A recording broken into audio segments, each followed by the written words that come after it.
virtual card usually stands for a card without a plastic. And digital card is more tricky. There's no definition for digital card. So here we will assume that a digital card is virtually whatever you can do digital related to your card, plastic or no plastic. So of course, the first use case of digital card is NFC contactless payment. That's the core feature. That's really the thing, the initial feature of the digital card. Can also be QR code in some way. So it's not the huge international trend here. And that could be also internet payment. Internet payment could be manually entering the card so that you can display on your screen. Can be digital wallets such as Click to Pay, which is being launched by the schemes, or any other solutions such as dynamic virtual card numbers or things like that. But digital card is not only about paying, it's also about doing other things with the card. The first is controlling the card, being able to unblock the card real time.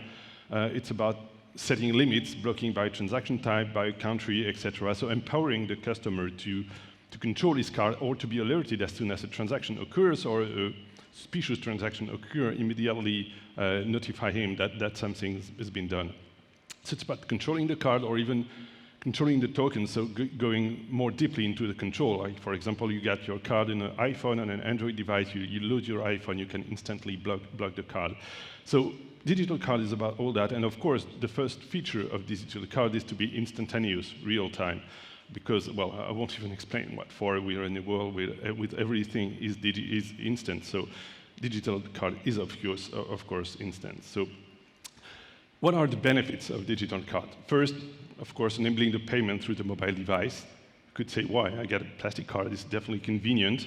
But of course, I mean, today, the mobile device is being used for almost everything. I mean, we all know, I heard statistics about that, like 200 times a day our device.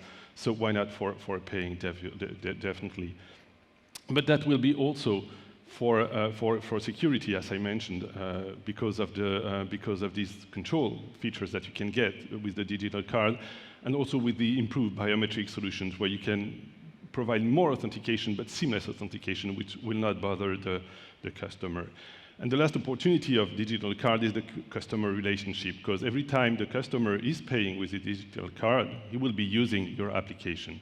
And that's super important to keep, as it's been mentioned earlier, to keep this relationship with your customers. And that was that slide. So yeah, that will definitely, that's what the customers are asking for. And providing this digital card to your customer will help increase the usage of the card and reduce the fraud.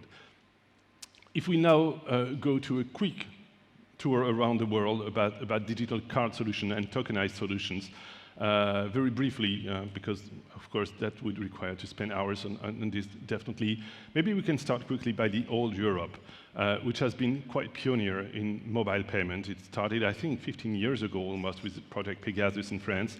Then it got standardized with the SIM-based payment, which for many reasons could not actually take off and really become a reality when Google opened the HTE technology on the devices, on the Android devices, which made possible for virtually any application to talk with a POS.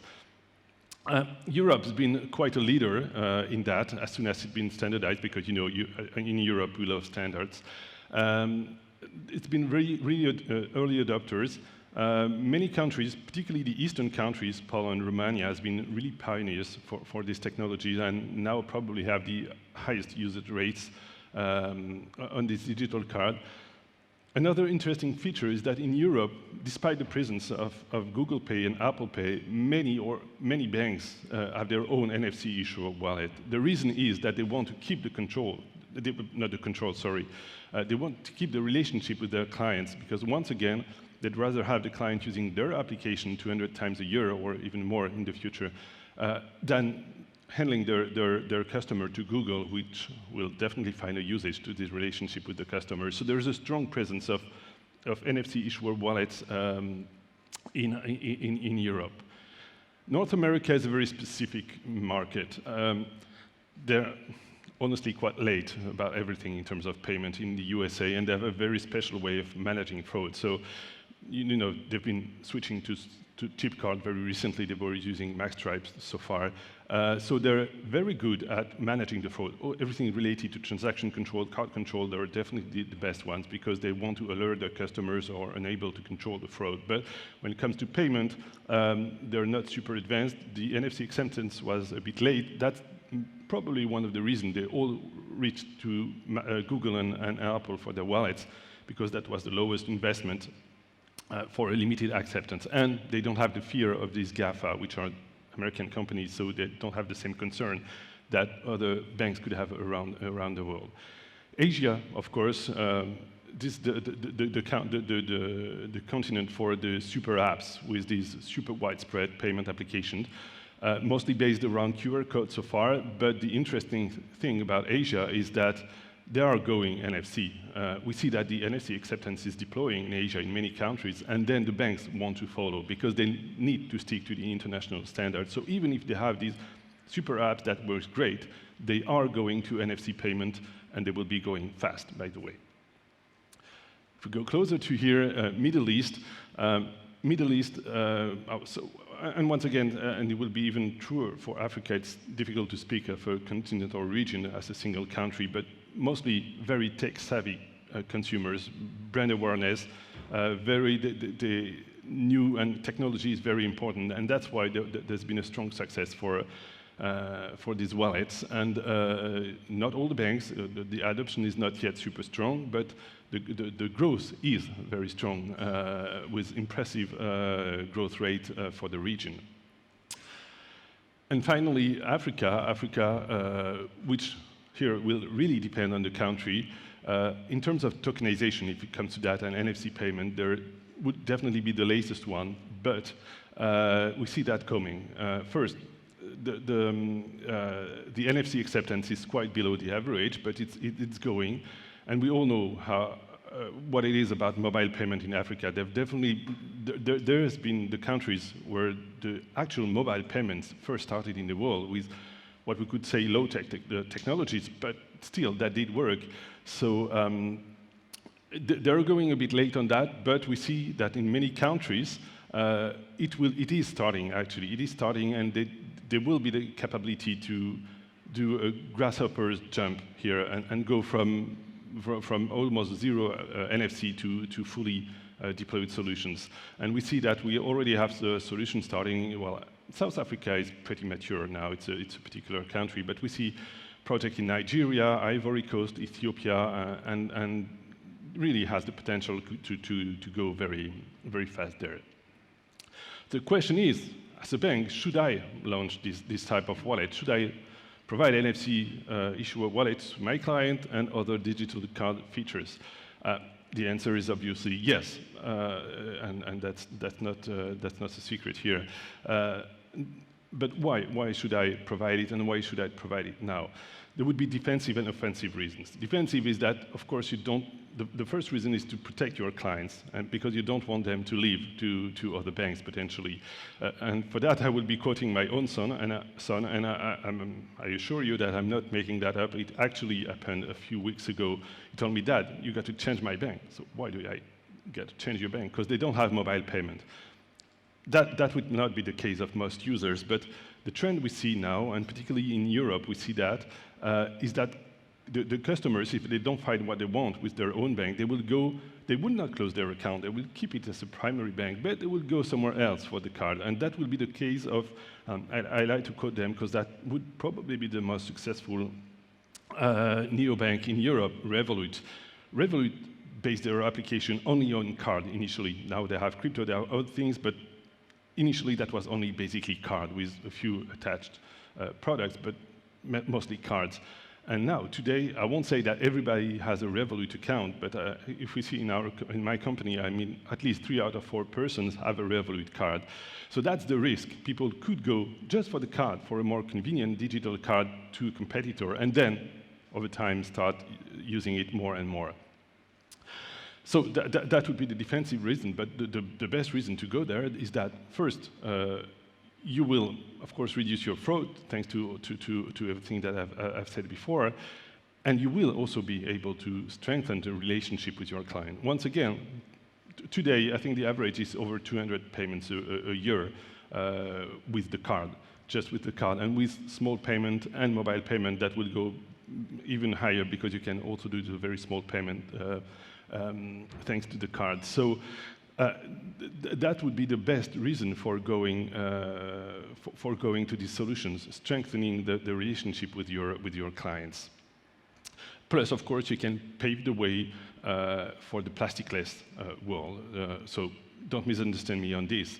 We will need plastic cards for a long time still. I think in 2021, over 22, 23 billion plastic cards have been issued, banking cards in the world. So plastic is definitely not dead, but we all see digital. So plastic is still quite mandatory, and quite, I say quite, because we already have several clients who provide either hybrid mode, so you get the digital card and optional plastic card, which you can, once again, Revolut, you can, if you want the plastic, you pay, or fully digital card. So that happens, and of course there is cost saving if you don't print the plastic. So this is another reason for paving the future, or maybe now if you want to charge more for the plastic, to go digital.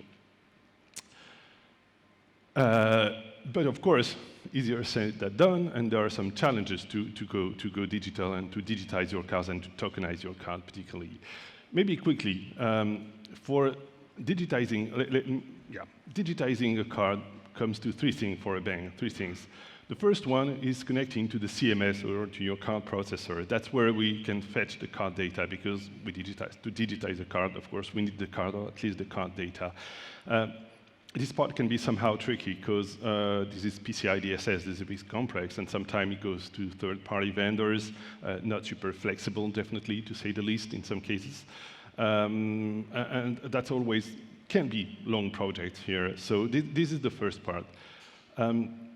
The second one is connected to the scheme, Visa, MasterCard, Visa and MasterCard, potentially other schemes. Once again, theoretically, no rocket science here, but projects with the schemes can be a bit tricky. These ones are particularly new, and it involves TSP, token service providers, so it can be complex, many implementation, encryption model, many flows model, etc. So this one can be pretty tricky too. And the last one, but I would say the most important one, is embedding into your mobile application, so designing the user experience. And that's the most critical part, because you just don't have to build a user experience, you have to build a great user experience, because the ones setting the expectations here are Google, Apple, to say the least, and neobanks, whose primary focus is customer experience. So for launching the digital card solution, you definitely have to bring together all of these, plus, I've not written here, but the security. Because with great power comes great responsibility. If you can enable your customer to fully control the card and pay with the card and do proximity payment, which is a lot more sensitive than online payment. Just for your information, in France, with the chip card, 20 years ago, we had a cryptographic flow on the chip card, and it's been a nightmare to catch anyone. I mean, there have been fake cards produced, people could pay in store. We never catch a single of them. So proximity payment is particularly sensitive. This is mitigated through online payment for most of it, but still, security is a major requirement if you want your solution to work on the long term. So that makes quite a lot of a challenge, but there are definitely ways to go over that. And that's why I may briefly mention that, but I'm thrilled to talk about this partnership between CR2 and Entrust for that. Very, very briefly about Entrust, because maybe you don't know Entrust, probably you don't know Entrust, or Entrust Data Card, which is a bit more known. Entrust designs the machines that print over 80% of banking cards across the globe. So they're mostly known for that. They also do instant financial issuance, so the machine, you go in your branch and you immediately get the card outside of the machine. But Entrust is also doing a lot of things, but also the digital card. We've been doing tokenization since 9 years now. We've been the very first, among the very first company to provide the solution, the first to get certified on the security part by Visa in 2015. So a pretty strong track record of implementing this kind of solution. There's now a solution live in more than 30 countries around the world. So what's the point in this partnership? I've mentioned that we have to connect to Visa, MasterCard, we have to connect to CMS, and we have to build this great user experience.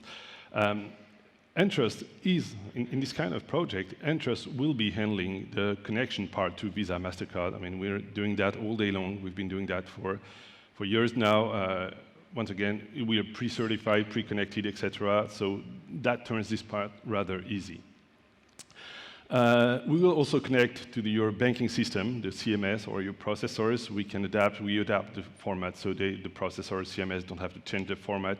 It can be as low as one single API to connect there, so we can bring that part together. And the last part, and most important part, is provided by CR2 on this user interface and perfectly integrating all this user experience on the NFC first, but these solutions are definitely future-proof, and I will come back to that later, but all together into the mobile banking application.